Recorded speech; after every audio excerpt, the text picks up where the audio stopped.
नमस्कार.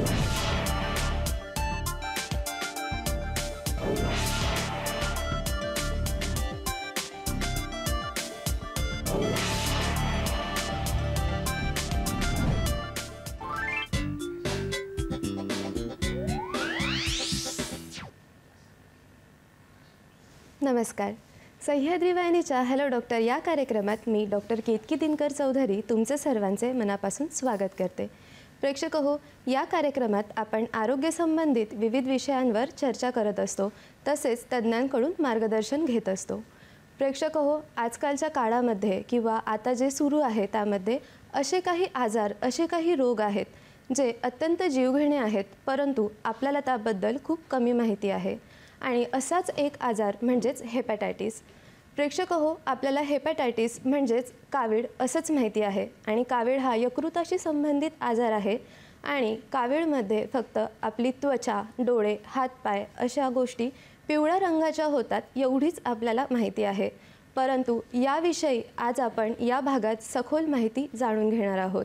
प्रेक्षक हो, हेपॅटायटिस हा एक असा आजार आहे जो सायलेंट किलर म्हणून ओळखला जातो.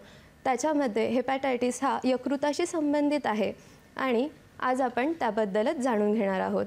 आजचा आपला विषय आपल्या सर्वांना दिसत आहे. आजचा आपला विषय आहे हेपॅटायटिस, लक्षणे, कारणे आणि उपचार. पुन्हा एकदा बघावा, हेपॅटायटिस, लक्षणे, कारणे आणि उपचार. आणि या विषयावर आपल्याला मार्गदर्शन करण्यासाठी आज आपल्यासोबत आहेत डॉक्टर श्रीपाद टाकेडीकर सर. सर, मी तुमचे हॅलो डॉक्टरमध्ये मनापासून स्वागत करते. नमस्कार. नमस्कार. प्रेक्षक हो, सरांबद्दल सांगायचं झालं तर सर मुंबई येथील सायन रुग्णालयात 2005 पासून क्लिनिकल मायक्रोबायोलॉजिस्ट तसेच प्राध्यापक म्हणून कार्यरत आहेत. क्लिनिकल मायक्रोबायोलॉजी आणि इन्फेक्शन या क्षेत्रात सरांना 19 वर्षांचा अनुभव आहे. सरांचे MBBSचे शिक्षण तसेच सूक्ष्मजीवशास्त्र म्हणजेच मायक्रोबायोलॉजी या विषयात MDचे शिक्षण मुंबई विद्यापीठातून झाले आहे. सरांनी DHHM म्हणजेच diploma in hospital and health care management तसेच DHA म्हणजेच डिप्लोमा इन हेल्थ ॲडमिनिस्ट्रेशन तसेच IDCC म्हणजेच इन्फेक्शस डिसीज सर्टिफिकेट कोर्स आणि CCIDC म्हणजेच critical care infectious disease course असे अनेक कोर्स केलेले आहेत. सरांच्या पुरस्कारांबद्दल म्हणायचे झाले तर मुंबई विद्यापीठातून मायक्रोबायोलॉजी या विषयात MD केल्यासाठी सरांना CK देशपांडे या सुवर्ण पदकाने गौरवण्यात आले आहे. Harvard school of public health Boston USA येथून CDC यांच्या सहकार्याने संसर्ग नियंत्रण प्रशिक्षण सरांनी केले आहे. बायोइथिक्स विषयात आंतरराष्ट्रीय कोर्स सरांनी केलेला आहे आणि राष्ट्रीय तसेच आंतरराष्ट्रीय जर्नल्समधून सरांचे 31 प्रकाशने झालेली आहेत. तर असे बहुगुणी तज्ज्ञ आपल्यासोबत आज आहेत. सर, मी तुमचे पुन्हा एकदा स्वागत करते. तर सर, आज आपण आपल्या चर्चेला सुरुवात करूया. जसं आज आपण हेपॅटायटिस या विषयावर चर्चा करत आहोत, तर मला सर्वात आधी जाणून घ्यायला आवडेल की हेपॅटायटिस म्हणजे नेमकं काय असतं? एका वाक्यात सांगायचं म्हणजे हेपॅटायटिस हा यकृताला होणारा संसर्ग किंवा इन्फेक्शन असं म्हणता येईल. यकृताला त्रास हा अनेक कारणांमुळे होऊ शकतो. जसे काही औषधं अति प्रमाणात घेतल्यामुळे, काही ऑटोइम्युन डिझिजेसमुळे, पण यापेक्षा जास्त आढळणारा हा व्हायरल हेपॅटायटिस किंवा विषाणूंमुळे होणारा संसर्ग आहे, ज्याला आपण सांगितल्याप्रमाणे आपण फक्त कावीळ म्हणून असे संबोधतो. आणि डोळे पिवळे होणे, नख पिवळे होणे हे लक्षणं आपल्याला आढळतात. आणि त्याचेसुद्धा बरेचसे आपल्याला माहिती असणं आवश्यक आहे की फक्त नख पिवळे होणे किंवा डोळे पिवळे होणे हे लक्षणं नाही आहेत, त्याचे अजून दुसरी लक्षणं असू शकतात. जसे काहींना जुलाब होऊ शकतात, काही पोटात दुखू शकतं, काही जणांच्या यकृतावर सूज येऊ शकते, त्यांना हेवीनेस पोटामध्ये वाटू शकतो, असे बरेचसे त्याची लक्षणं आहेत. बरोबर सर, म्हणजे हेपॅटायटिस हा विषाणूंमुळे होणारा एक आजार आहे, बरोबर. तर हेपॅटायटिसचे कोणकोणते प्रकार आहेत सर? हेपॅटायटिस किंवा व्हायरल हेपॅटायटिसचे 5 मुख्य प्रकार आहेत. त्यामध्ये जसे आपण अल्फाबेट्स शाळेमध्ये शिकलो आहे, ते इतके सोपे आहेत ते A, B, C, D आणि E. त्यापैकी A आणि E याचा प्रसार वेगळ्या पद्धतीने होतो आणि B, C आणि D याचा प्रसार वेगळ्या पद्धतीने होतो. नक्कीच. सर तुम्ही जसं म्हटले की यांचा वेगवेगळ्या पद्धतीने प्रसार होतो, तर आम्हाला या पाच जे हेपॅटायटिसचे प्रकार आहेत तर त्यांचा प्रसार कोणत्या पद्धतीने होतो ते जाणून घ्यायला आवडेल. तर परत सोप्या याच्यात सांगण्याचा प्रयत्न करेन. A आणि E याचा प्रसार दूषित पाण्याने किंवा दूषित पाण्यापासून बनवलेले अन्नपदार्थ, दूषित पाण्याने धुतलेल्या भाज्या किंवा फळं यापासून होतो. ओके. B आणि C चा जो प्रसार आहे तो लैंगिक संबंधांमधून, जे असुरक्षित संबंधांमधून, सुईने नशा केल्यानंतर, त्याच्यानंतर एखादे हेपॅटायटिस B किंवा C पॉझिटिव्ह माता असेल तर त्यापासून त्यांच्या मुलाला होऊ शकतो. आणि D जो आहे delta virus, hepatitis delta virus हा B सोबत को इन्फेक्शन म्हणून असतो. तो वेगळा असा इन्फेक्शन होत नाही डेल्टा व्हायरसचा, तो हेपॅटायटिस B सोबत आढळतो. बरोबर. म्हणजेच हे जे आपले 5 प्रकारचे हेपॅटायटिस आहेत तर यांची प्रत्येकाची लागण वेगवेगळ्या पद्धतींनी होत असते. नक्कीच. आणि हे 5ही विषाणूंमुळे होणारे आहेत. नक्कीच. आणि जसं तुम्ही सांगितलं सर की म्हणजे आईपासून बाळाला सुद्धा हेपॅटायटिसची लागण होऊ शकते. बऱ्याच लोकांच्या मनात असा प्रश्न असू शकतो की आईपासून बाळाला कावीळ होतो का? तर नक्कीच हेपॅटायटिस होऊ शकतो, हे आज आपल्याला कळालेलं आहे. सर आता हेपॅटायटिसचे प्रकार आपण बघितले, तर हेपॅटायटिसची कारणं कशी आपल्याला सांगता येतील? कारणं म्हणण्यापेक्षा मी आत्ता थोडासा त्याचेच आजच्या तारखेला लोड किती आहे पूर्ण रुग्णसंख्येमध्ये हे सांगू इच्छितो पहिले. ओके. जे आत्ता आकडे जे जाहीर झालेले आहेत 2024 साली, त्याच्यामध्ये असं सांगण्यात आलं की जवळपास 11 ते 12% हेपॅटायटिसचे रुग्ण हे भारतात आहेत, जगाच्या 11 ते 12%. आणि 2022 आणि 23 साली जे एकूण मृत्यू झाले त्याच्यामध्ये हेपॅटायटिस हा 3ऱ्या क्रमांकाला होता. पहिला कोविड, त्याच्यानंतर TB आणि त्याच्यानंतर हेपॅटायटिस हा 3रा आजार होता.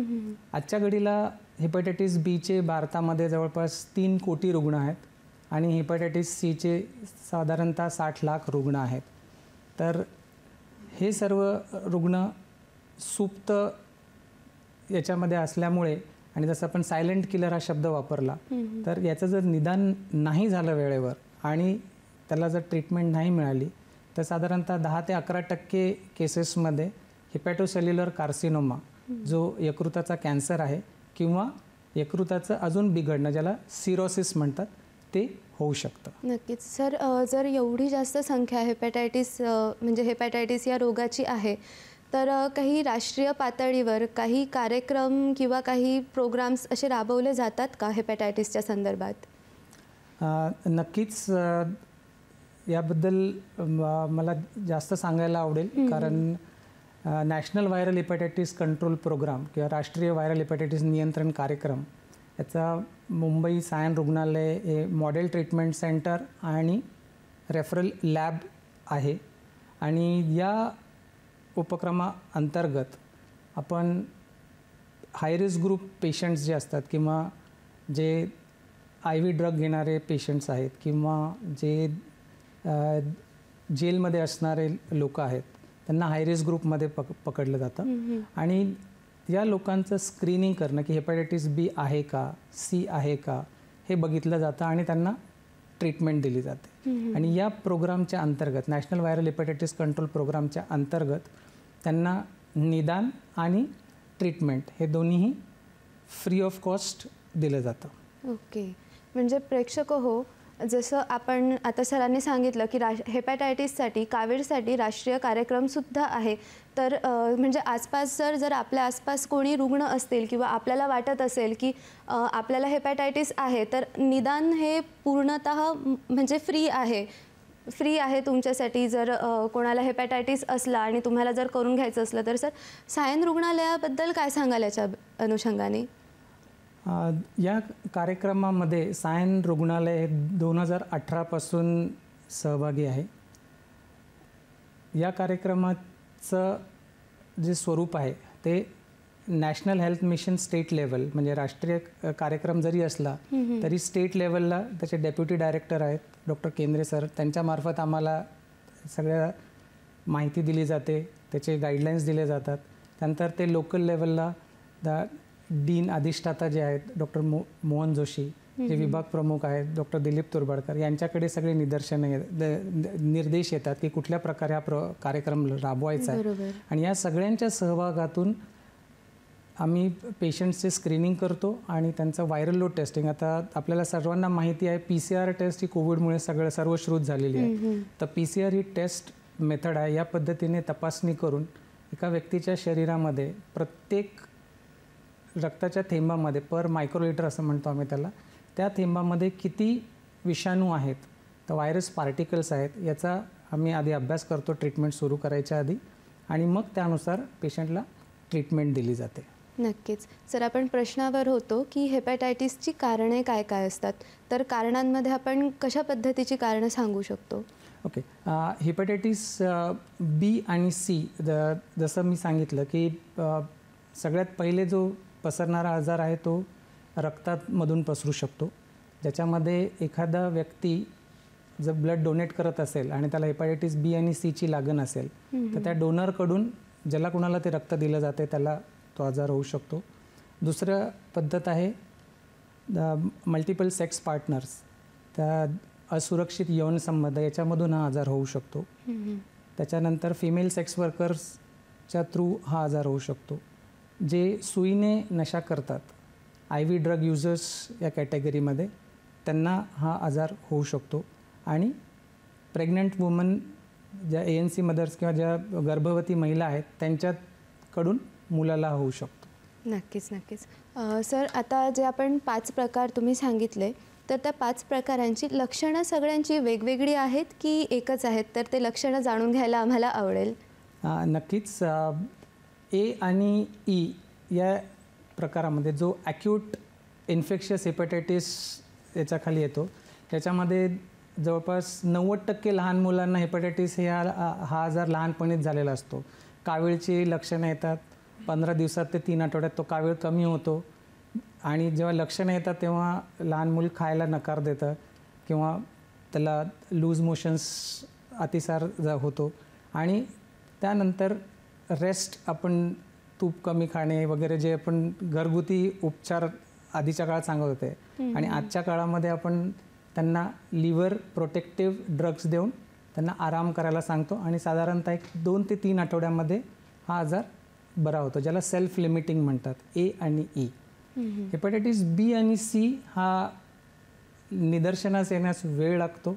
हा काही पेशंटला कावीळ झाली आहे किंवा पोटात दिसतं आहे या लक्षणाने दिसत नाही.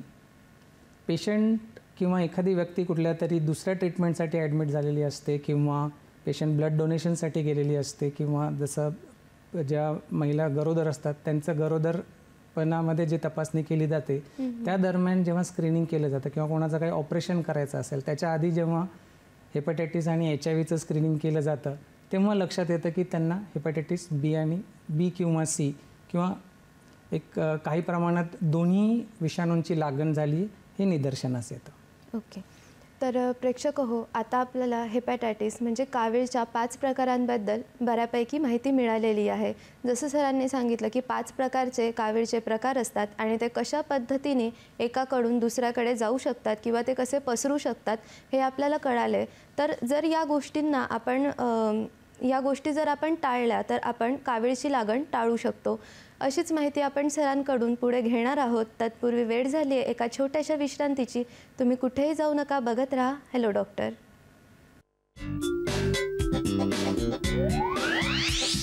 विश्रांतीनंतर हॅलो डॉक्टरमध्ये तुमचे पुन्हा एकदा मनापासून स्वागत. आजचा आपला विषय आहे हेपॅटायटिस, कारण, लक्षणे आणि उपचार, आणि यावर आपल्याला मार्गदर्शन करत आहेत डॉक्टर श्रीपाद टाकळीकर सर. तर सर, आपण हेपॅटायटिसविषयी चर्चा करत होतो. आपण त्याच्या 5 प्रकारांविषयी बघितलं. त्याच्यानंतर तुम्ही कारणं सांगितली की कशा कशा पद्धतीने हेपॅटायटिसची लागण होते. तर जेव्हा एखाद्या व्यक्तीला लागण होते तर त्याचं निदान कोणत्या प्रकारे होतं किंवा निदान कशा प्रकारे होतं की सर्वप्रथम निदान करण्यासाठी डॉक्टर पेशंटला तपासतो, ज्याला आम्ही क्लिनिकल एक्झामिनेशन म्हणतो. आणि जी लक्षणं आपण सांगितली की कावीळ दिसतो डोळ्यांमध्ये वगैरे, त्यानंतर ते टेस्ट ज्या लिहून दिल्या जातात त्या रक्तावर होणाऱ्या टेस्ट आहेत. तर रक्ताचे नमुने घेतले जातात आणि सायन रुग्णालयातलं आमची जी लॅब आहे ती NABL मानांकित लॅब आहे. त्यामुळे जे सॅम्पल घेतले जातात ते जे काही प्रोसिजर्स त्या सॅम्पलवर फॉलो, जे आपण रक्ताचे नमुने तपासतो त्याच्या व्यवस्थित तपासण्या ज्या केल्या जातात त्या वेगवेगळ्या प्रकारच्या तपासण्या असतात. काही तपासण्या असतात ज्या त्वरित रिझल्ट देतात, एक 15 ते 20 मिनटं, ज्याला आम्ही रॅपिड टेस्ट म्हणतो. त्याच्यानंतर दुसऱ्या प्रकारच्या टेस्ट आहेत त्या एलायझा टेस्ट किंवा एलायझा प्रिन्सिपल जे आहेत टेस्टचं त्यावर आधारित आहेत. त्याला साधारणतः 2 ते 2.5 तास लागतात त्या रक्ताच्या नमुन्याला तपासण्यासाठी. आणि तिसरा प्रकार आहे तो PCR टेस्ट. हे आपल्याला कोविडमुळे हा टेस्टचा प्रकार सर्वश्रुत किंवा PCR हा शब्द सगळ्यांना सामान्य व्यक्तीला माहिती झालेला आहे. तर PCR हा टेस्ट. तर पहिल्या ज्या 2 प्रकारच्या टेस्ट आहेत, रॅपिड टेस्ट ज्याला आपण म्हणतो किंवा एलायझा टेस्ट, या आम्ही स्क्रीनिंग टेस्ट म्हणून वापरतो. आणि त्याच्यातसुद्धा हेपॅटायटिस A आणि E यांच्या अँटीबॉडी जे आपल्या शरीरात तयार होतात, प्रतिजैविक जे तयार होतात त्याचं निदान केलं जातं आणि त्याला आपण त्याप्रमाणे पेशंटला रिपोर्ट देतो. ह्या टेस्ट करत असताना त्या टेस्टचं क्वालिटी कंट्रोल व्यवस्थित आहे की नाही, त्या टेस्ट व्यवस्थित केलेल्या आहेत की नाही हे बघितलं जातं आणि नंतरच पेशंटला रिपोर्ट दिले जातात. हेपॅटायटिस Bच्या संदर्भात सांगायचं झालं तर हेपॅटायटिस Bसाठी सुद्धा रॅपिड टेस्ट, एलायझा टेस्ट या अवेलेबल आहेत आणि Cसाठी सुद्धा. पण हेपॅटायटिस B जर एखाद्या रुग्णामध्ये किंवा एखाद्या व्यक्तीमध्ये पॉझिटिव्ह आढळलं तर त्याला पुढच्या टेस्ट ज्या सांगितल्या जातात त्या हेपॅटायटिस B या विषाणूच्या वेगवेगळ्या भागाच्या आहे, म्हणजे anti-HBC ज्याला म्हणतो किंवा anti-HBE म्हणतो, या पुढच्या टेस्ट आहेत. पण त्यासुद्धा रक्ताच्या नमुन्यावरच केल्या जातात. त्याला लागणारा कालावधी कमी जास्त असतो. पण एकदा पेशंट जर हेपॅटायटिस B जर पॉझिटिव्ह असेल तर या पुढच्या ज्या टेस्ट आहेत त्या महत्त्वाच्या असतात. तिसरा प्रकाराकडे मी येतो, PCR टेस्ट. PCR टेस्ट या पेशंटला औषध देण्यापूर्वी किंवा पेशंटला एक्झॅक्टली त्याच्या शरीरामध्ये किती व्हायरस आहे कळणं अतिशय आवश्यक आहे. कारण पेशंट दिलेल्या ट्रीटमेंटला व्यवस्थित उपचाराला रिस्पॉन्स देतो आहे की नाही हे बघण्यासाठी या आवश्यक असतात. आणि PCR टेस्टमुळे आपल्याला कळतं की हा व्हायरस किंवा हा विषाणू रक्तामध्ये किती क्वांटिटीमध्ये, किती प्रमाणात आहे आणि त्यानंतर पेशंटला उपचार दिले जातात. तर प्रेक्षक हो, आपल्याला निदानाविषयी समजलेलं आहे की हेपॅटायटिसचं जर निदान करायचं असेल तर रक्ताच्या नमुन्याची तपासणी हे सर्वात महत्त्वाचं आहे. तर जर आपल्याला कोणाला वाटत असेल की आपल्याला हेपॅटायटिसची सुरुवात आहे किंवा जसे सरांनी लक्षणं सांगितले तसे जर लक्षणं वाटत असेल तर नक्कीच तुम्ही लवकरात लवकर ही तपासणी करून घ्यावी. सर, जसं तुम्ही निदान सांगितलं की पेशंटनी रक्ताची तपासणी करावी, तर आता आम्हाला कसं कळेल की आता आम्हाला हेपॅटायटिसची सुरुवात आहे किंवा आता आम्ही डॉक्टरांकडे जायला हवं किंवा आता आम्ही तपासणी करायला हवी? ओके, परत मी जे हाय रिस्क ग्रुप आहे किंवा कोणाला हेपॅटायटिस होऊ शकतो, सगळ्यात महत्त्वाचं A आणि E हेपॅटायटिससाठी जेव्हा पेशंट आमच्याकडे येतात तेव्हा आम्ही पहिला प्रश्न विचारतो की बाहेर कुठे काय अन्न खाल्लं आहे का. आणि 99% वेळेस असं उत्तर येतं की हो, बाहेर पाणीपुरी खाल्ली आहे किंवा ज्यूस प्यालो आहेत, हे उत्तर येतं. त्याचप्रमाणे B आणि Cसाठी जिथे काही तुम्हाला लक्षणं दिसणार नाहीत तिथे स्क्रीनिंग टेस्ट आपण करून घेऊ शकतो. याच्यामध्ये ज्यांच्यामध्ये हा प्रादुर्भाव जास्त प्रमाणात आजच्या तारखेत आढळतो आहे, जे मुलं टॅटू करून घेतात यंग एज, म्हणजे साधारणतः 35 ते 40 वर्ष वयोगटातले आम्ही जास्त बघतो, टॅटू करून घेतलेले रुग्ण असतात किंवा बऱ्याच जणांनी सुईनी कुठेतरी नशा केलेला असतो पार्टीजमध्ये वगैरे. आणि या तुमच्या ज्या क्रिया आहेत की तुम्ही नशिल्या पदार्थांच्या आहारी जातो, हे त्याला प्रीडिस्पोजिंग फॅक्टर किंवा हे कारणीभूत ठरतात. आणि तेव्हा जर असं काही झालेलं असेल इन्सिडेंट्स तर तपासणी करून घेतलेली केव्हाही चांगली. आणि जर परत जर इन्सिडेंट झाला किंवा परत जर अशी काही घटना घडली तर परत 6 महिन्यांनी. तर स्क्रीनिंग हे केलेलंच पाहिजे आपण स्वतःसाठी. त्याच्यानंतर जे कामगार आहेत हॉस्पिटलमधले किंवा म्हणजे डॉक्टर्स, नर्सिंग स्टाफ यांनीसुद्धा तपासणी करून घेणं आवश्यक आहे, कारण ते पेशंट किंवा पेशंटचे जे रक्त आहे त्याच्या जास्त जवळ काम करतात किंवा संपर्कात असतात. आणि सगळ्यात महत्त्वाचा प्रश्न मी असा सर्व कामगारांना किंवा हेल्थकेअर वर्कर्सला विचारेन की त्यांनी हेपॅटायटिस बीची लस घेतली आहे की नाही. आणि लस घेतलेली असेल तरच त्यांना प्रोटेक्शन आहे असंही नाही. तर हेपॅटायटिस बीची लस घेतल्यानंतर त्याचे प्रतिजैविक अँटीबॉडीज शरीरात तयार झाल्यात की नाही हे बघणंसुद्धा तेवढंच महत्त्वाचं आहे की हेल्थकेअर वर्करने किंवा हॉस्पिटलमध्ये काम करणाऱ्या कामगारांनी ही लस घेतलेली आहे की नाही. नक्कीच. म्हणजे जसं आता आपल्याला नक्कीच आता कळालं आहे की आपण कधी हेपॅटायटिससाठी स्वतःची तपासणी करून घ्यावी. तर मला वाटतं जवळपास अर्ध्यापेक्षा जास्त लोक बाहेरच जेवण करत असतात. तर मला वाटतं प्रत्येकानेच हेपॅटायटिससाठी स्क्रीनिंग टेस्ट करून घ्यावी. तर सर आता आपण बघत जसं तुम्ही सांगितलं तर याच्यामध्ये आपण एक विषय होता की राष्ट्रीय प्रोग्राम तुम्ही सांगत होते राष्ट्रीय कार्यक्रमाबद्दल. तर त्याच्यात अजून काही सांगण्यासारखं आहे का?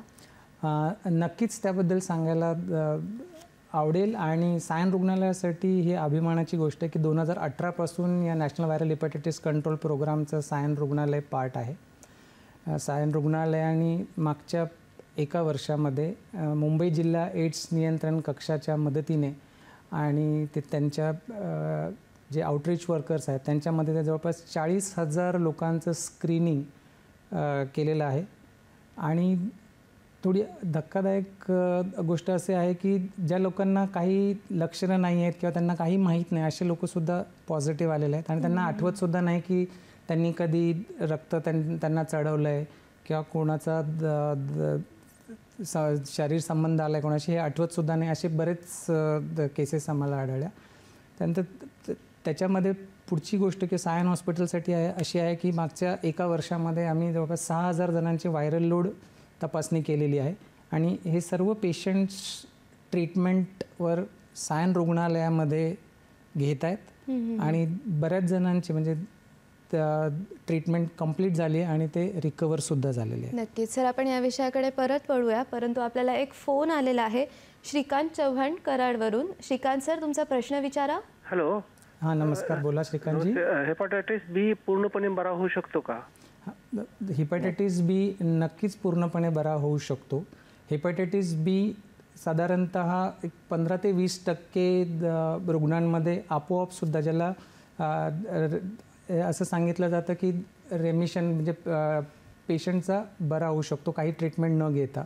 पण उरलेले जे 80-85% पेशंट्स आहेत त्यांना जर योग्य वेळी निदान आणि त्यांची इन्फेक्टिव्हिटी जी आम्ही बाकीच्या टेस्ट सांगितल्या हेपॅटायटिसच्या त्या जर करून घेतल्या, त्यांचा व्हायरल लोड बघितला आणि त्यांना योग्य ट्रीटमेंट, ती ट्रीटमेंट लाईफलाँग घ्यावी लागेल हेपॅटायटिस बीसाठी. पण ती ट्रीटमेंट जर घेतली तर नक्कीच हेपॅटायटिस बी बरा होऊ शकतो किंवा कॉम्प्लिकेशन होण्यापासून आपण थांबवू शकतो. नक्कीच श्रीकांत सर, तुम्हाला तुमच्या प्रश्नाचं उत्तर मिळालेलं असेल. सर, यांच्याच प्रश्नाला अनुसरून माझा एक प्रश्न असा आहे की जे आपण ट्रान्समिशन सांगितलं की आईकडून बाळाकडे होऊ शकतं, तर त्याचं प्रिव्हेन्शन किंवा ते न होणं आपण कसं करू शकतो? मातेकडून बाळाला होणारा जो हेपॅटायटिस आहे त्याच्यासाठी सर्वात महत्त्वाचं आणि हे राष्ट्रीय कार्यक्रमामध्ये याचा अंतर्भाव करण्यात आलेला आहे की ज्या गरोदर स्त्रिया आहेत त्यांचं हेपॅटायटिस बी आणि हेपॅटायटिस सी याच्या स्क्रीनिंग केलं जातं. जेव्हा त्या प्रसूतीपूर्व काळामध्ये रुग्णालयामध्ये येतात तपासणीसाठी तेव्हा त्यांची तपासणी केली जाते आणि त्याच्यामध्ये कोणाचं जर पॉझिटिव्ह आढळलं हेपॅटायटिस बी किंवा हेपॅटायटिस सी तर त्याला ट्रीटमेंट दिली जाते. आणि त्याच्यानंतर जेव्हा बाळ जन्माला येतं तेव्हा त्याला इम्युनोग्लोब्युलिन म्हणजे रेडीमेड अँटीबॉडीज दिल्या जातात आणि अशा प्रकारे आपण बाळामध्ये होणारा हेपॅटायटिससुद्धा टाळू शकतो. नक्कीच सर, आपण राष्ट्रीय प्रोग्रामविषयी बोलत होतो, तर अजून त्याच्यामध्ये काही आहे का सांगण्यासारखं? राष्ट्रीय प्रोग्राममध्ये असं आहे की राष्ट्रीय प्रोग्राममधून आपल्याला त्या ट्रीटमेंटच्या गाईडलाईन्स देण्यात आलेल्या आहेत. राष्ट्रीय प्रोग्राममधून आपल्याला व्हायरल लोडसाठी आणि याच्यासाठी टेक्निशियन्स म्हणजे टेस्टिंग करण्यासाठी देण्यात आलेले आहेत आणि या टेस्ट किट्सचं सप्लाय जो आहे तो under the national viral hepatitis प्रोग्रामच होतो आपल्याकडे. अच्छा. नक्कीच प्रेक्षक हो, अशीच आपण माहिती सरांकडून अजून घेत राहणार आहोत. अजून खूप सारी माहिती आपल्याला घ्यायची आहे, परंतु वेळ झाली एका छोट्याशा विश्रांतीची. तुम्ही कुठेही जाऊ नका, बघत राहा हॅलो डॉक्टर. विश्रांतीनंतर हॅलो डॉक्टरमध्ये तुमचे पुन्हा एकदा मनापासून स्वागत. आजचा आपला विषय सुरू आहे हेपॅटायटिस, लक्षणे, कारणे व उपचार, आणि त्यावर आपल्याला मार्गदर्शन करत आहेत डॉक्टर श्रीपाद टाकळीकर सर. सर, आपण हेपॅटायटिसविषयी चर्चा करत होतो. तर आता हेपॅटायटिसचे आपण कारणं बघितली, आपण लक्षण बघितली, तो कसा पसरतो हे आपण बघितलं. तर आता सर्वात महत्त्वाचं म्हणजे आपण आता चिकित्सेकडे किंवा उपचारांकडे वळणार आहोत. परंतु तत्पूर्वी आपल्याला एक फोन आलेला आहे बोरिवलीवरून, नितीन पवार. नितीन सर, तुमचा प्रश्न विचारा. हॅलो, नमस्कार सर. नमस्कार. हेपॅटायटिस आजार होऊ नये म्हणून कोणती काळजी घ्यावी सर, आणि कोणत्या वयातील मुलांना हा आजार होऊ शकतो? हेपॅटायटिसची काळजी हे मी विस्ताराने परत सांगणारच आहे की कशा पद्धतीने आपण टाळू शकतो. पण मुलांना होणारा जो हेपॅटायटिस आहे, ए आणि ई प्रकार जो सांगितला, त्याच्या अनुषंगाने मी पहिले उत्तर देईन की आपण शौचास जाऊन आल्यानंतर स्वच्छ हात धुणे किंवा बाहेर पाणी जे पित आहोत ते व्यवस्थित आहे की नाही याची शहानिशा केल्यानंतरच पाणी पिणे, आणि घरात किंवा आजूबाजूला कुणाला हेपॅटायटिस झालेला असेल तर पाणी उकळून पिणे, हे आपण त्याचा जर अंतर्भाव केला तर आपण लहान मुलांमध्ये होणारा हेपॅटायटिस टाळू शकतो. नक्कीच नितीनजी, तुम्हाला तुमच्या प्रश्नाचं उत्तर मिळालेलं असेल. सर, याच्याच अनुषंगाने माझा एक प्रश्न होता की जे आपण हेपॅटायटिस सी म्हटलं, तर हेपॅटायटिस सी पूर्णपणे बरा होऊ शकतो का? नक्कीच आवडेल परत त्यात बरा होऊ शकतो का या प्रश्नाचं उत्तर देण्यासाठी. जसं मी आधीच्या प्रश्नाला उत्तर देताना सांगितलं की हेपॅटायटिस बीची ट्रीटमेंट ही आयुष्यभर घ्यावी लागते जेणेकरून काही त्याचे कॉम्प्लिकेशन्स होऊ नयेत म्हणून. तर त्याच्यात 2 ड्रग दिले जातात, ज्याचं नाव टेनोफोविर, एंटाकाविर आहे. हे खूप गहन विषय आहेत, आपण त्याच्या पूर्ण डिटेलमध्ये न जाता फक्त मी नावं सांगितली आता. पण त्याचप्रमाणे हेपॅटायटिस सीचं जेव्हा निदान होतं तेव्हा हेपॅटायटिस सीसाठी 84 दिवसांची ट्रीटमेंट किंवा 3 महिन्यांची ट्रीटमेंट अवेलेबल आहे. त्याच्यातसुद्धा 2 ड्रगचं कॉम्बिनेशन दिलं जातं, ज्याच्यामध्ये सोफोबुवीर, डॅक्लटावीर हे कॉम्प्लिकेटेड नसलेल्या पेशंट्सला दिले जातात. त्याच्यानंतर सोफोबुवीर किंवा वेल्पाटावीर हे काही कॉम्प्लिकेटेड केसेसमध्ये, आणि तिसरं जे दिलं जातं ते रिबाविरिन हे ड्रग दिलं जातं कॉम्प्लिकेटेड केसेस किंवा ज्यांना सिरोसिस डेव्हलप झालेला आहे अशा लोकांमध्ये. पण ह्या 3 महिन्यांच्या ट्रीटमेंटनंतर हेपॅटायटिस सीसुद्धा पूर्णपणे बरा होऊ शकतो, आणि त्याच्यासोबतच पेशंटने हे औषधं वेळेवर घेणं हे सुद्धा तेवढंच महत्त्वाचं आहे. सर, ह्यात हेपॅटायटिस बी आणि सी बरा होऊ शकतो का, याच्यामध्येच मला चिकित्सेचं उत्तर मिळालेलं आहे. तर जे बाकी हेपॅटायटिसचे जे बाकी प्रकार आहे तर त्याची चिकित्सा किंवा त्याचे उपचार आपण कसे करतो? हेपॅटायटिस बी आणि सीबद्दल मी जी ट्रीटमेंट आहे ती सांगितलं. त्याच्यात डेल्टा व्हायरस किंवा हेपॅटायटिस डी जो आहे तो हेपॅटायटिस बीचं जर आपण ट्रीटमेंट घेतलं त्याच्याबरोबर तो बरा होतो, कारण ते को इन्फेक्शन असल्या कारणाने. हेपॅटायटिस ए आणि ईसाठी सपोर्टिव्ह ट्रीटमेंट असते. त्यासाठी काही कुठलं स्पेसिफिक ड्रग असं दिलं किंवा कुठलं असं औषध असं दिलं जात नाही, पण लिव्हरला आराम देणे, आपल्या यकृताला आराम देणे हा त्याच्यातला महत्त्वाचा भाग आहे. आणि सपोर्टिव्ह ट्रीटमेंटने 3 आठवडे ते 4 आठवड्यांमध्ये हेपॅटायटिस ए आणि ईसुद्धा ठीक होतो. नक्कीच प्रेक्षक हो, आपला सर्वात मोठा प्रश्न म्हणजे हेपॅटायटिस किंवा कावीळ बरा होऊ शकतो की नाही, याचं मला वाटतं एकदम समाधानकारक उत्तर आज आपल्याला मिळालेलं आहे. तर असं म्हणतात की prevention is better than cure, म्हणजे आपण चिकित्सेसाठी किंवा उपचारासाठी जाऊ त्याच्यापेक्षा आजार झालाच नाही तर ते जास्त चांगलं आहे. तर सर, तुम्ही आम्हाला असं सांगावं आता की म्हणजे हेपॅटायटिस होऊच नये यासाठी रुग्णांनी काय करावं, किंवा हेपॅटायटिस झालेल्या रुग्णांनी तो व्यवस्थित राहावा यासाठी काय करावं? पहिल्या भागाचं उत्तर आधी देईन की हेपॅटायटिस बी किंवा सी होऊ नये यासाठी काय करावं. सगळ्यात पहिलं म्हणजे लहान मुलांना हेपॅटायटिस बीची लस मिळते. 1 वर्ष वयोगटापर्यंत ती दिली जाते. त्याचे 2 डोस 3 डोस त्याचा ठरलेला शेड्यूल आहे, त्यानुसार ती दिली जाते. ते लसीकरण अतिशय महत्त्वाचं आहे जेव्हा मूल लहान आहे. त्याच्या नंतर ज्या गर्भवती महिला आहेत त्यांना हेपॅटायटिस बीची चाचणी करणं किंवा सीची चाचणी करणं हे सुद्धा महत्त्वाचं आहे.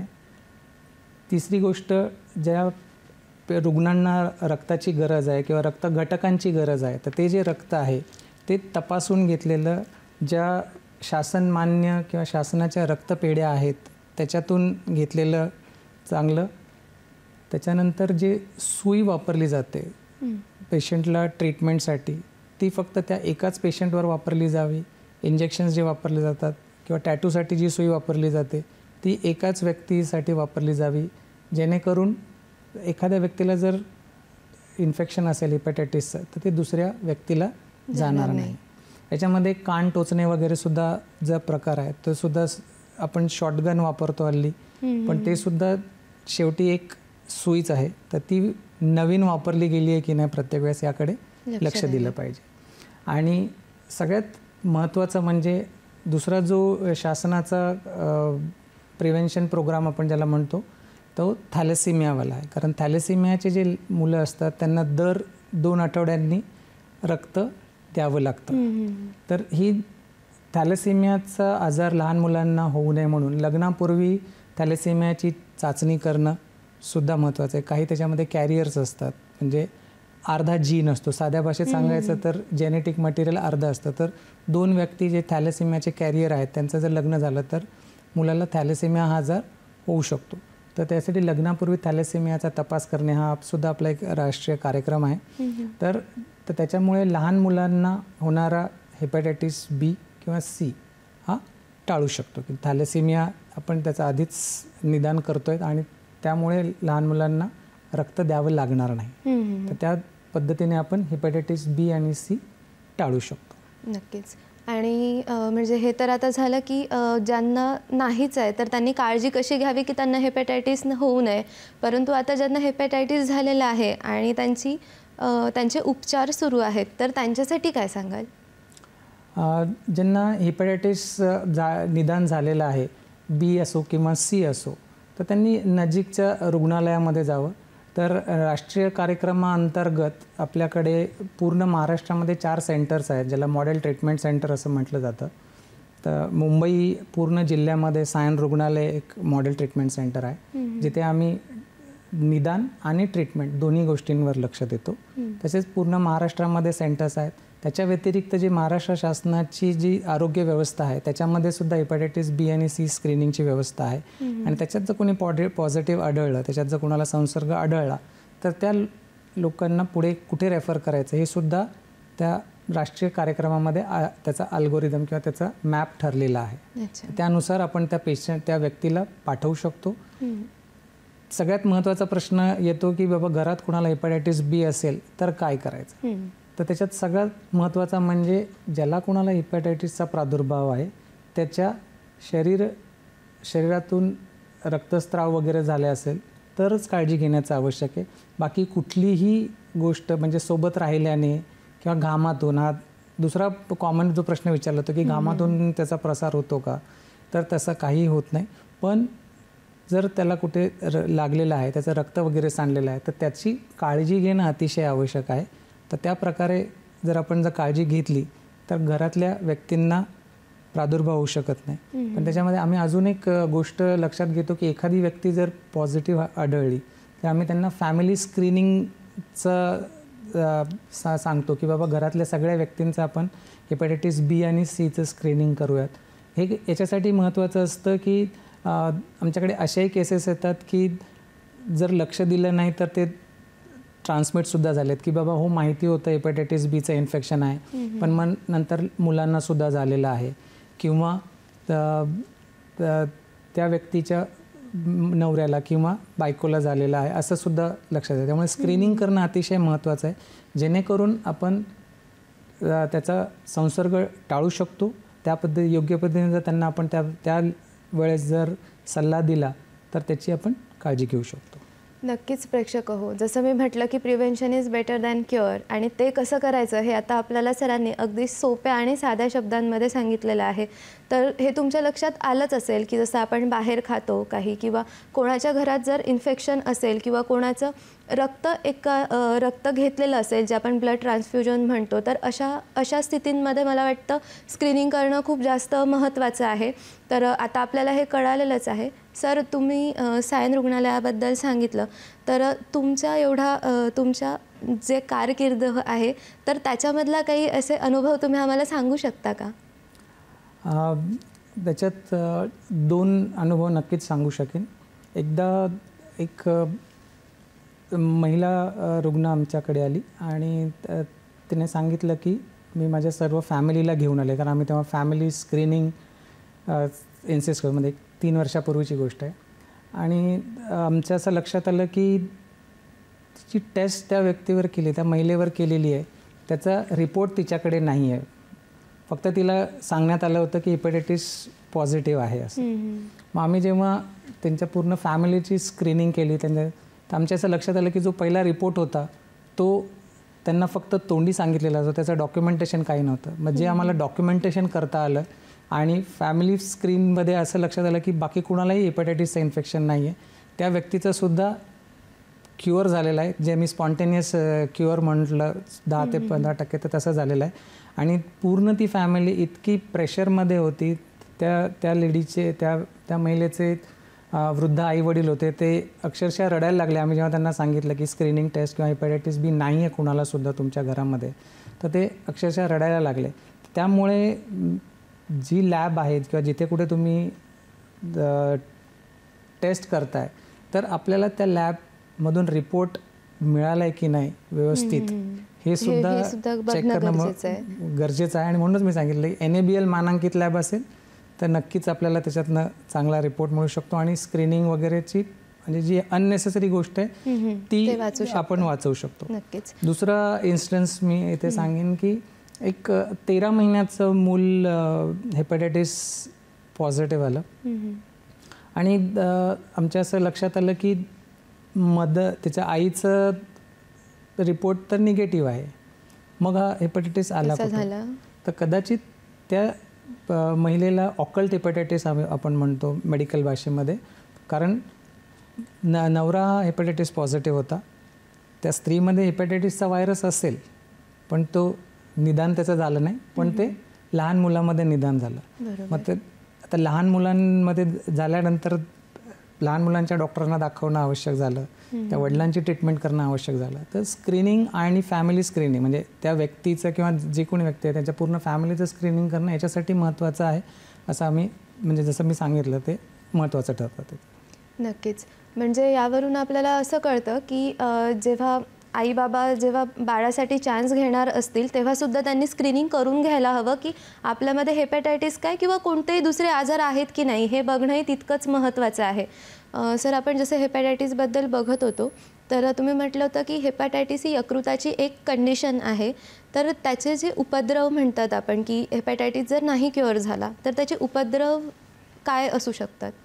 2 मेजर कॉम्प्लिकेशन्स जे मी सांगितले की त्याचं सिरोसिस होऊ शकतं. एक साधारणतः 15 ते 18% व्यक्तींमध्ये हेपॅटायटिस C जे डेडलियर आहे हेपॅटायटिस Bपेक्षा, तर त्याच्यामध्ये सिरोसिस होऊ शकतं किंवा हिपॅटोसेल्युलर कार्सिनोमा किंवा यकृताचा कॅन्सर होऊ शकतो. आणि जर ट्रीटमेंट वेळेवर घेतली तर आपण कॉम्प्लिकेशन किंवा कॅन्सर हे दोन्ही टाळू शकतो. नक्कीच. आणि हे म्हणजे हिपॅटोसेल्युलर म्हणजे आम्हाला जेव्हा MBBSमध्ये शिकवलं गेलं की हिपॅटोसेल्युलर कार्सिनोमा हा एकमेव असा कर्करोग आहे की जो वॅक्सिनमुळे प्रिव्हेंट होऊ शकतो. म्हणजे ही 25 वर्षापूर्वीची गोष्ट आहे, 26 वर्षापूर्वीची. पण आता बरेचसे असे कर्करोग आहेत की जे वॅक्सिन घेतल्याने क्युअर होऊ शकतात. त्यामुळे हेपॅटायटिस B हे म्हणजे मी असं म्हणेन की पहिलं वॅक्सिन प्रिव्हेंटेबल कॅन्सर ज्याला म्हटलं जातं ते आहे. आणि परत एकदा मी असं इन्सिस्ट करेन की हेपॅटायटिस Bचं वॅक्सिन घेणं आवश्यक आहे. हेपॅटायटिस Bला लपवून न ठेवता डॉक्टरांना दाखवणं आवश्यक आहे, जेणेकरून त्याचे जे रक्त चाचण्या करायच्या आहेत पुढील आपल्याला ट्रीटमेंटसाठी त्या वेळेवर केल्या जातील आणि त्या व्यक्तीला आपण हेपॅटायटिस मुक्त करू शकतो. नक्कीच. सर, तुम्ही आता व्हॅक्सिनबद्दल सांगितलं, तर एका व्यक्तीच्या आयुष्यात त्यांनी व्हॅक्सिन कधी घेतली पाहिजे? म्हणजे त्याचं असं काही असतं का की लहान बाळ एवढ्या एवढ्या वर्षांमध्ये घेऊ शकतं, किंवा जे तुम्ही म्हटले की हेल्थ वर्कर्स घेऊ शकतात, तर त्याचा काही स्पेसिफिक टाईम किंवा काही असतं का? हेपॅटायटिसमध्ये हेपॅटायटिस एची व्हॅक्सिन आहे. त्याचे 3 डोस घेऊन लहान मुलांना दिले जातात साधारणतः शाळेत जायच्या वयामध्ये, आणि त्याच्याने आपण हेपॅटायटिस ए टाळू शकतो. हेपॅटायटिस बीच्या संदर्भामध्ये सुद्धा आता 1 वर्ष वयापर्यंत हेपॅटायटिस बीची सुद्धा व्हॅक्सिन दिली जाते. 3 डोस दिले जातात आणि त्याच्यानंतर आपण त्याचा बूस्टर डोस, पण बूस्टर डोस कोणामध्ये लागतो? ज्याच्यामध्ये हेपॅटायटिसची व्हॅक्सिन दिल्यानंतर अँटीबॉडीज किंवा प्रतिजैविक तयार नाही झाले अशा व्यक्तींमध्येच लागतो की आपण बूस्टर डोस घेतला पाहिजे. आता ही बूस्टर डोसची वेळ प्रत्येक व्यक्तीमध्ये वेगळी असू शकते का. स्पेशली आपण जेव्हा हेल्थकेअर वर्कर किंवा जे आरोग्य कर्मचारी आहेत यांचा विचार जर केला तर काही जणांमध्ये त्या अँटीबॉडीज तयारच होत नाहीत पूर्ण 3 डोस घेतल्यानंतरसुद्धा. तर अशा आरोग्य कर्मचाऱ्यांना जास्त धोका असतो, कारण आरोग्य कर्मचारी हे रक्त किंवा पेशंटचे बाकी स्त्राव याच्या संपर्कात येत असतात. तर त्यांना कमीत कमी 2 वेळेस पूर्ण 3 वॅक्सिन्स किंवा 3 लस घेणं आवश्यक आहे आणि त्याच्यानंतर ते गॅस्ट्रोएंटरोलॉजिस्टशी संपर्क करून ठरवू शकतात की त्यांना अजून डोस घ्यायचा आहे की नाही. म्हणजे प्रतिजैविक शरीरामध्ये उत्पन्न झालेले आहेत की नाही, तर हे एक गॅस्ट्रोएंटरोलॉजिस्ट आम्हाला सांगू शकतो. निदान लॅबमधून होणार, पण त्याच्या पुढचं जे आपल्याला मार्गदर्शन आहे ते गॅस्ट्रोएंटरोलॉजिस्टकडनं मिळू शकतं की त्याचे किती लेवल पाहिजे. आता आम्ही सांगतो की 10 international unit per microlitre of blood आपल्याला प्रतिजैविक पाहिजेत, पण त्यांचं असं मत आहे की 10 ही खूप कमी आहे. तर ते दोघांनी चर्चा करून ते ठरवलं पाहिजे की एका व्यक्तीसाठी. पण हेल्थकेअर वर्कर तर हे कायम एक्सपोज असतात. ते हेल्थकेअर वर्कर हे कायम एका म्हणजे रक्त आणि या सगळ्या गोष्टीला ते हाताळत असतात. त्यामुळे त्यांनी काळजी घेणं जास्त आवश्यक आहे, कारण जर त्यांचे जर अँटीबॉडी लेवल्स कमी असतील तर त्यांना हेपॅटायटिस बी होण्याचा संभव असतो. सर, मी परत एकदा लहान मुलांकडे वळणार आहे, कारण सध्या म्हणजे आईबाबांच्या मनात बऱ्याच शंका कुशंका असतात कावीळबद्दल. तर जे लहान बाळांना जस्ट जन्माच्या नंतर कावीळ होतो, तर तो कावीळ आणि जे आपण आता बोलत आहोत हेपॅटायटिस, तर याच्यामध्ये काही फरक आहे की ते एकच आहे? हे मला वाटतं प्रेक्षकांना कळलं पाहिजे. चांगला प्रश्न आहे हा. लहान मुलांमध्ये जो कावीळ आहे साधारणतः 3ऱ्या दिवशीपर्यंत तो वाढायला सुरुवात होते, की बिलिरुबिन आपण ज्याला म्हणतो ते वाढायला सुरुवात होतं, आणि साधारणतः 7 ते 8 दिवसांपर्यंत ते परत कमी व्हायला लागतं. तर हा जो कावीळ आहे हा नॅचरल कावीळ आहे. त्या लहान मुलाचं शरीर त्याच्या यकृताच्या कार्यशील होण्याच्या वेळेपर्यंत ते कावीळ म्हणून असं दाखवतं. पण एकदा जर का त्या यकृताने कार्य व्यवस्थित करायला सुरुवात केली की तो कावीळ 7 ते 8 दिवसात बरा होतो. साधारणतः जास्तीत जास्त त्याला 15 दिवस लागतात. पण इन केस जर तो कमी नाही झाला तर मात्र तज्ज्ञांचं मार्गदर्शन घेणं आवश्यक असतं. पण तो कावीळ आणि आपण ज्या काविळाबद्दल किंवा आपण ज्या हेपॅटायटिसबद्दल बोलतो हे 2 भिन्न प्रकार आहेत. त्याची गल्लत करू नये. नक्कीच, कारण हा महत्त्वाचा प्रश्न होता सर. आणि अजून हेपॅटायटिसबद्दल तुम्ही प्रेक्षकांना काय सांगू शकाल? हेपॅटायटिसबद्दल मी एवढंच सांगेन, सगळ्यात महत्त्वाचं म्हणजे हेपॅटायटिस ए आणि ई टाळण्यासाठी गाड्यावर वगैरे बाहेर खाणं वगैरे टाळणे. दुसरं, जेव्हा शौचास जाऊन येतात तेव्हा स्वच्छ साबणाने हात धुणे. याच्याने आपण ए आणि ए टाळू शकतो. हेपॅटायटिस बी आणि सीसाठी एखाद्या व्यक्तीला जर रक्त द्यायची गरज पडली तर त्यांनी शासनमान्य रक्तपेढीतूनच त्याचं टेस्टेड ब्लडचा हे करावा. त्याच्यानंतर जे यंग जनरेशन आहे, जे कॉलेज गोईंग विद्यार्थी आहेत, त्यांनी टॅटू वगैरे करताना लक्ष द्यावं की ते कुठे करतायत, ते कुठली सोय वापरतायत. त्याच्यानंतर लहान मुलांसाठी थॅलेसेमिया स्क्रीन किंवा प्रेग्नंट वुमनसाठी थॅलेसेमिया स्क्रीन करणं आवश्यक आहे. आणि यौन संबंध, sexual contacts, it has to be a trusted partner, म्हणजे एकाच व्यक्तीसोबत शरीर संबंध ठेवावे. योग्य ते पद्धतीने. योग्य पद्धतीने नक्कीच. आणि असेल तरी कॉन्डमसारख्या प्रिव्हेंटिव्ह गोष्टीचा वापर वापर करा. करावा. नक्कीच. प्रेक्षक हो, आज आपल्याला हेपॅटायटिस म्हणजे कावीळ म्हणजेच यकृताचा आजार याविषयी अत्यंत महत्त्वपूर्ण अशी माहिती एकदम साध्या आणि सरळ शब्दांमध्ये मिळालेली आहे. तेच लहान मुलांचा कावीळ ते हेपॅटायटिस म्हणजे जो आपण कावीळ तो सेम एकच नाही आहे की नाही आहे याविषयी आपल्याला कळालं. त्याच्यानंतर कारणं कोणती कोणती आहेत, आपण लक्षणं कशी आहेत, त्याचे प्रकार कोणते आहेत, कोणते प्रकार कशाप्रकारे त्यांची चिकित्सा होऊ शकते, त्याच्यानंतर कशाप्रकारे निदान होऊ शकतं, या सगळ्या गोष्टी आज आपण आजच्या या भागामध्ये पाहिलेल्या आहेत. तर प्रेक्षक हो, अशीच महत्त्वाची माहिती आम्ही नेहमीच तुमच्यापर्यंत आणत असू नेहमी. तरी तुम्ही आमच्याशी नेहमीच असे जोडलेले राहा. परत भेटूया पुढच्या भागात याच वेळी. सर, तुम्ही तुमचा वेळात वेळ काढून इथे आलात याबद्दल मी दूरदर्शन, सह्याद्री आणि हॅलो डॉक्टरच्या संपूर्ण टीमकडून तुमचे आभार मानते. धन्यवाद. धन्यवाद. आणि प्रेक्षक हो, तुम्हीही आमच्याशी नेहमी असेच जोडलेले असता याबद्दल तुमचेही धन्यवाद. असेच आमच्याशी जोडलेले राहा. स्वस्थ राहा, मस्त राहा.